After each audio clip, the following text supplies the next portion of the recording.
At pagkatapos nito, si Moises at si Aaron ay nagsipasok, at sinabi kay Faraon, "Ganito ang sabi ng Panginoon, ng Diyos ng Israel, bayaan mong ang aking bayan ay yumaon, upang ipagdiwang nila ako ng isang kapistahan sa ilang." At sinabi ni Faraon, "Sino ang Panginoon na aking pakikinggan ang kanyang tinig, upang pahintulutan kong yumaon ang Israel? Hindi ko nakikilala ang Panginoon, at saka hindi ko pahihintulutang yumaon ang Israel." At kanilang sinabi, "Ang Diyos ng mga Ebreo ay nakipagtagpo sa amin. Pahintulutan mo nga kaming maglakbay na 3 araw sa ilang, at maghain sa Panginoon naming Diyos, baka hulugan niya kami ng salot o ng tabak." At sinabi sa kanila ng hari sa Ehipto, "Bakit kinakalaga ninyo, Moises at Aaron, ang bayan sa kanilang mga gawain? Pumaroon kayo sa mga atang sa inyo." At sinabi ni Faraon, "Narito, ang mga tao sa lupain ay marami na ngayon, at inyong pinapagpapahinga sila sa mga atang sa kanila."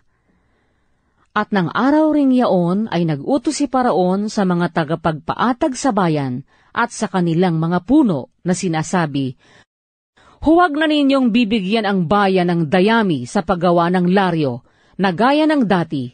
Sila ang pumaroon at magtipon ng dayami sa ganang kanilang sarili. At ang bilang ng mga laryo na kanilang ginagawang dati ay siya rin ninyong iaatang sa kanila. Wala kayong babawasin, sapagkat sila'y mga pagayon-gayon, kaya't sila'y dumadaing na nagsasabi, 'Bayaan mo kaming yumaon at maghain sa aming Diyos.' Pabigatin ninyo ang gawain ng mga lalaki, upang kanilang pagpagalan at huwag nilang pakitunguhan ang mga kabulaan ng salita."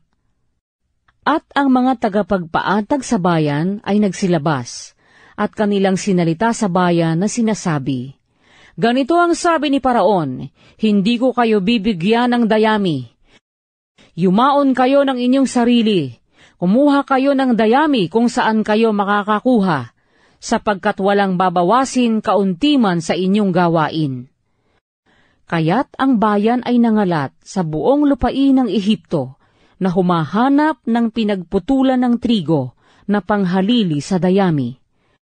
At hinihigpitan sila ng mga tagapagpaatag na sinasabi, "Tapusin ninyo ang inyong mga gawa, ang inyong gawain sa araw-araw, na gaya ng mayroong kayong dayami." At ang mga pinuno sa mga anak ni Israel na ipinaglalagay sa kanila ng mga tagapagpaatag ni Faraon ay nangapalo, at sa kanila'y sinabi, "Bakit hindi ninyo tinapos ang inyong gawain kahapon at ngayon sa paggawa ng laryo na gaya ng dati?"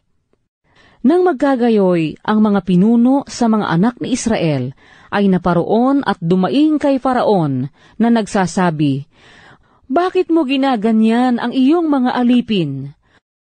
Walang anumang dayami na ibinibigay sa iyong mga alipin, at kanilang sinasabi sa amin, 'Gumawa kayo ng laryo,' at narito, ang iyong mga alipin ay nangapapalo, ngunit ang salay nasa iyong sariling bayan."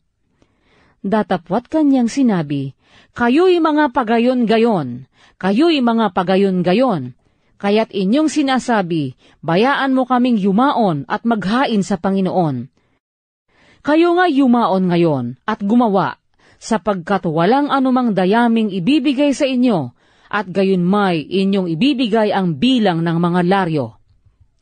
At nakita ng mga pinuno ng mga anak ni Israel na sila'y nasa masamang kalagayan, nang sabihin, "Walang mababawas sa anuman sa inyong mga laryo, sa inyong gawain sa araw-araw." At kanilang nasalubong si Moises at si Aaron, na nagsitayo sa daan, pagkapanggaling kay Faraon. At sinabi nila sa kanila, "Kayo naway tunghan ng Panginoon at hatulan, sapagkat ang aming katayuan ay ginawa mong nakamumuhi sa mga mata ni Faraon, at sa mga mata ng kanyang mga lingkod, na naglagay ng tabak sa kanilang kamay upang kami ay patayin." At si Moises ay bumalik sa Panginoon at nagsabi, "Panginoon, bakit mo ginawa ng kasamaan ang bayang ito? Bakit mo sinugo ako? Sapagkat mula nang ako'y pumaroon kay Faraon na magsalita sa iyong pangalan, ay kanyang ginawa ng kasamaan ang bayang ito, at ni hindi mo man iniligtas ang iyong bayan.